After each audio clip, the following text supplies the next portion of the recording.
ప్రభాతకాలం అడవి ముసురుతో కప్పబడుంది. పక్షుల కూతలు, కొమ్మల మధ్య చొచ్చుకొస్తున్న సూర్యకాంతి.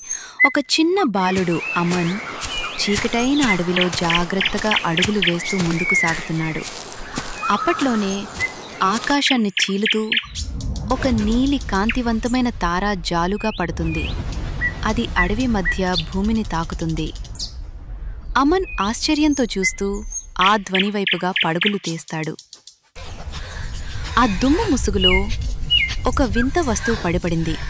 చుట్టూ పొగ, లోపల నుండి ఒక చిన్న నీలం కాంతి తలతలలాడుతూ బయటకు వస్తోంది.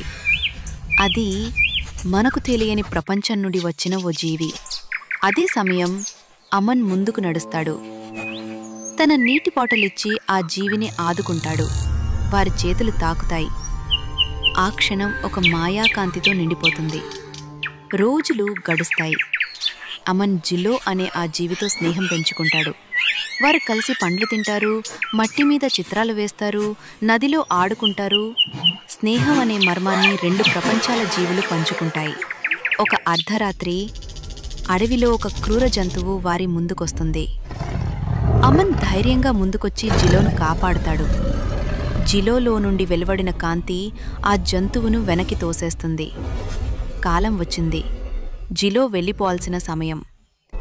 ఆ చివరి క్షణంలో జిలో అమన్కు ఒక ప్రకాశించే రత్నాన్నిస్తాడు. అమన్ కన్నీళ్లు ఆపుకుంటూ నవ్వుతూ అతన్ని వీడిపోతాడు.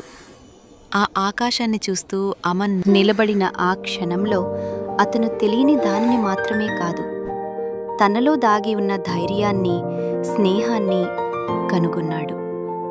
మంచి మనసుతో చేసిన సాయం, మంచివారితో చేసిన స్నేహం ఎప్పటికీ వృధా కాదు. Thanks for watching. Subscribe to my YouTube channel.